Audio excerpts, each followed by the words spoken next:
বাংলাদেশের নিরাপত্তা প্রশ্নে আজকের চ্যালেঞ্জ আর আগের মতো সরল নয়। আকাশ, সাইবার ও প্রযুক্তি নির্ভর যুদ্ধের যুগে ব্রহ্মসের মতো সুপারসনিক মিসাইল নতুন করে প্রশ্ন তোলে। একটি রাষ্ট্র কিভাবে শক্তির ভারসাম্য রক্ষা করে, এমনকি সংঘর্ষ ছাড়াই নিরাপত্তা নিশ্চিত করে। আধুনিক সামরিক প্রযুক্তির আলোচনায় ব্রহ্মস নামটি দক্ষিণ এশিয়ায় বিশেষ গুরুত্ব বহন করে এবং এটি শুধু একটি অস্ত্র নয়, বরং আঞ্চলিক শক্তির রাজনীতি ও কৌশলগত বার্তার প্রতীক হিসেবেও বিবেচিত হচ্ছে। ব্রহ্মস একটি সুপারসনিক ক্রুজ মিসাইল, যার গতি প্রায় ম্যাক 2.8 থেকে 3-এর কাছাকাছি, এবং এটি সমুদ্রপৃষ্ঠের খুব নিচু উচ্চতায় উড়ে শত্রুপক্ষের রাডার ফাঁকি দিয়ে লক্ষ্যবস্তুতে আঘাত হানতে সক্ষম। উচ্চ গতি, কম প্রতিক্রিয়া সময় এবং শেষ পর্যায়ে দিক পরিবর্তনের ক্ষমতার কারণে একে অনেক সময় অত্যন্ত কঠিন প্রতিপক্ষ হিসেবে তুলে ধরা হয়। তবে বাস্তবতা হল, আধুনিক নিরাপত্তা ব্যবস্থায় কোনো অস্ত্রই সম্পূর্ণ অপ্রতিরোধ্য নয়, বরং একক কোনো প্রযুক্তির ওপর পুরো সামরিক সমীকরণ নির্ভর করে না। বিশ্লেষকদের মতে প্রথমেই এটি পরিষ্কার করা জরুরি যে ব্রহ্মস কোনো হাইপারসোনিক গ্লাইড ভেহিকেল নয়।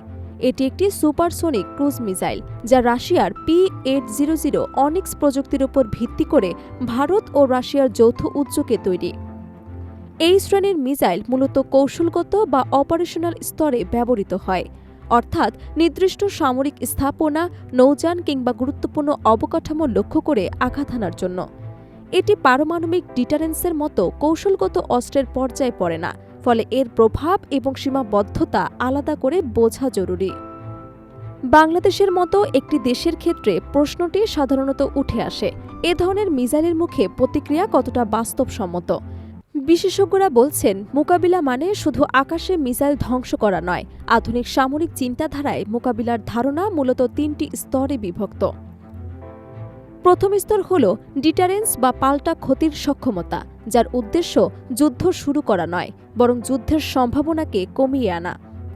ইতিহাসে দেখা গেছে, যেখানে দুই পক্ষই জানে যে সংঘর্ষ হলে উভয়ের উল্লেখযোগ্য ক্ষতি হবে, সেখানে সরাসরি যুদ্ধের ঝুঁকি তুলনামূলকভাবে কম থাকে।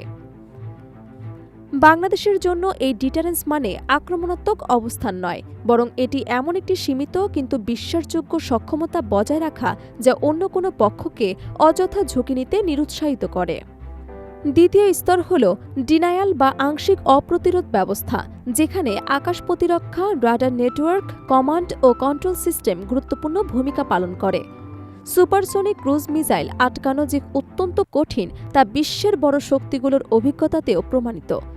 তবু বহু স্তর বিশিষ্ট আকাশ প্রতিরক্ষা ব্যবস্থা দিয়ে ক্ষয়ক্ষতি উল্লেখযোগ্যভাবে কমানো সম্ভব। এতে সব মিসাইল থামানো নাও যেতে পারে, কিন্তু আঘাতের প্রভাব সীমিত করা যায়, যাকে বাস্তব নিরাপত্তা পরিকল্পনায় ঝুঁকির হ্রাস হিসেবে দেখা হয়। তৃতীয় স্তরটি হল কূটনৈতিক ও রাজনৈতিক স্থিতিশীলতা, যা প্রায় সামরিক আলোচনায় অবমূল্যায়িত হয়, অথচ দীর্ঘমেয়াদে এটির সবচেয়ে কার্যকর প্রতিরক্ষা হিসেবেই কাজ করে।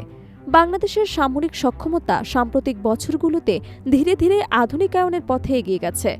নজরদারি ব্যবস্থা, মানববিহীন আকাশযান এবং তথ্যভিত্তিক সিদ্ধান্ত গ্রহণের সক্ষমতা বেড়েছে। এগুলো সরাসরি ব্রহ্মসের মতো মিসাইল প্রতিহত করার অস্ত্র না হলেও সামগ্রিক প্রতিরক্ষা পরিবেশকে শক্তিশালী করে তোলে। আধুনিক যুদ্ধের বাস্তবতায় তথ্য, সময়মতো সিদ্ধান্ত এবং বাহিনীগুলোর সমন্বয় অনেক সময় অস্ত্রের কাঁচা শক্তির চেয়েও বেশি গুরুত্বপূর্ণ হয়ে ওঠে। ব্রহ্মসকে ঘিরে আলোচনায় আবেগ বা ভয় সহজেই প্রাধান্য পায়, কিন্তু বাস্তব বিশ্লেষণে দেখা যায় আধুনিক নিরাপত্তা ব্যবস্থা কখনো একক অস্ত্র নির্ভর হয় না। এটি বরং সক্ষমতার সমন্বয়, কৌশলগত সংযম এবং সময়োপযোগী সিদ্ধান্তের ওপর দাঁড়িয়ে থাকে। বাংলাদেশের জন্য বাস্তব কৌশল তাই কোনো তাৎক্ষণিক অস্ত্র প্রতিযোগিতায় নামা নয়, বরং ধাপে ধাপে প্রযুক্তিগত দক্ষতা বাড়ানো, প্রতিরক্ষা কাঠামো শক্ত করা এবং আঞ্চলিক স্থিতিশীলতায় দায়িত্বশীল ভূমিকা রাখা। সবশেষে বলা যায়, ব্রহ্মস কোনো কল্পিত ভয় নয়, আবার অপরাজেয় বাস্তবতাও নয়। এটি একটি শক্তিশালী অস্ত্র, যার নিজস্ব সীমাবদ্ধতা রয়েছে, আর বাংলাদেশের নিরাপত্তা প্রশ্নে বাস্তব সমাধান লুকিয়ে আছে ভয় নয়, বরং তথ্যভিত্তিক বিশ্লেষণ, সংযত কৌশল ও দীর্ঘমেয়াদী পরিকল্পনায়। যেখানে যুদ্ধ এড়ানোর বুদ্ধিমত্তা যেমন জরুরি, তেমনি প্রস্তুতির ক্ষেত্রে উদাসীন না থাকাও অপরিহার্য।